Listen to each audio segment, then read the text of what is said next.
Perkenalkan, nama saya Clarasia Aristawalu, NIM 18030300179. Saya dari Universitas Nusa Cendana, jurusan Sosiologi, Fakultas Ilmu Sosial dan Ilmu Politik.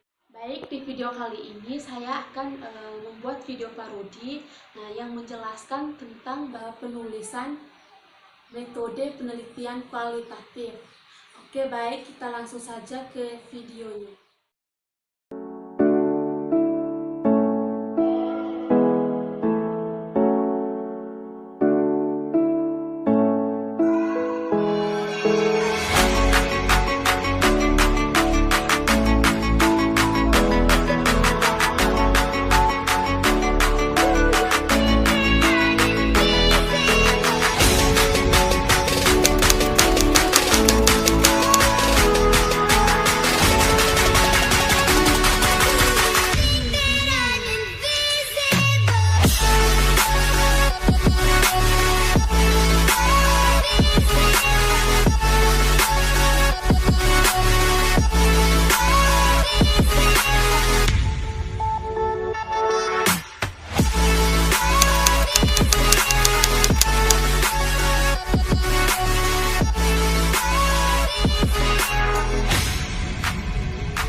Halo, kakak.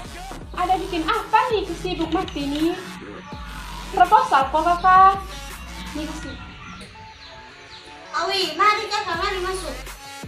Awi, ada buat ini barang nih, beta pusing nih kakak dengan ini metode penelitian kualitatif ini saya tidak mengerti. Jadi bagaimana dia punya cara-cara, dia punya langkah-langkah saya tidak mengerti. Kakak bisa bantu saya kok. Oh iya, bisa kakak bisa.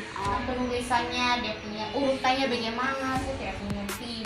Di sini juga penjelasan di YouTube juga kurang jelas. Saya kata-katanya saya tidak mengerti kakak. Bisa bantu saya kok kakak? Oh iya, bisa. Oh, jadi kakak ada mau bikin ini proposal kok? Iya, mau buat proposal, tapi dia punya penelitian kualitatif itu tuh saya belum mengerti. Jadi begini kakak, penelitian kualitatif itu merupakan penelitian tentang sebuah fenomena di mana kita sebagai subjek penelitian.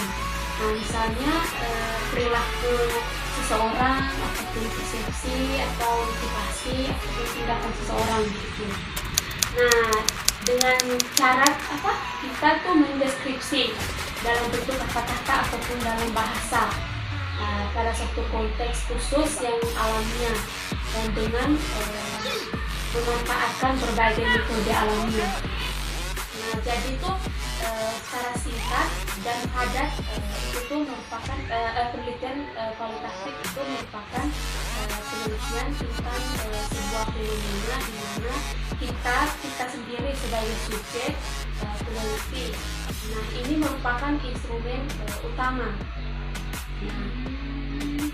Nah, jadi kita mau dibawa kemana saja arah penelitian itu tergantung pada isi peneliti atau kita yang menjadi subjek penelitian tersebut. Gitu.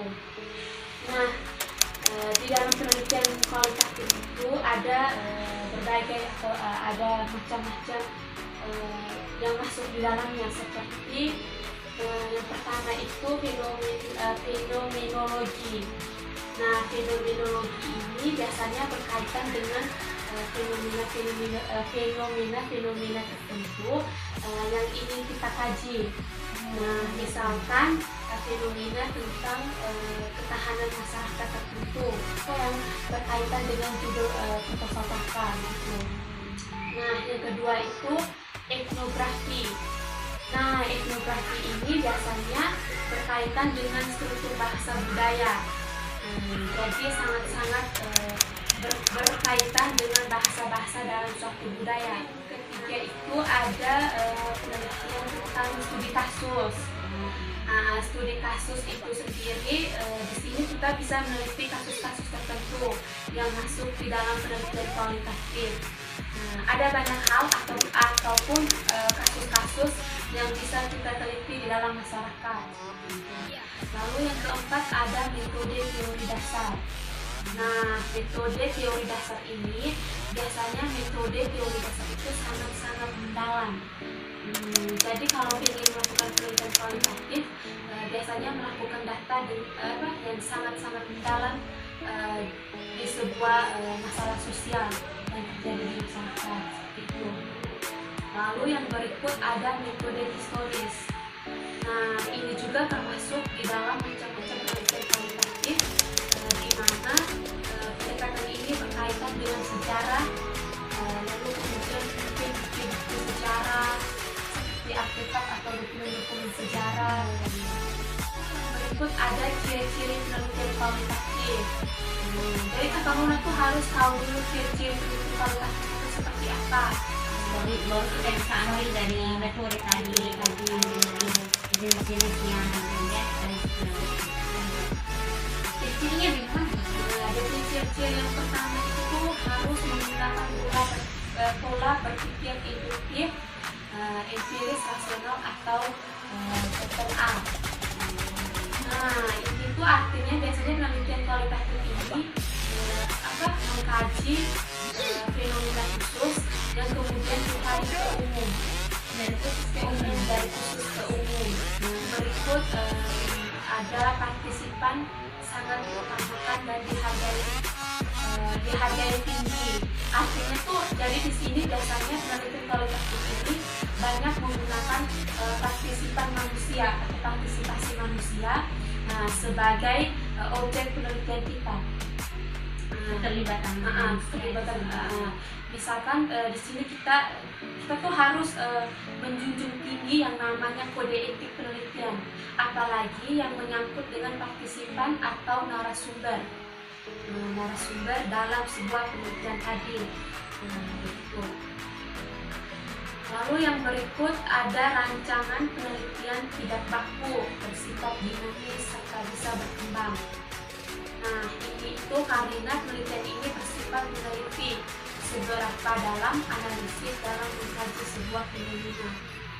Di sini biasanya bisa berubah ketika kita menemukan fenomena di lapangan sesuai dengan apa yang kita temukan di lapangan.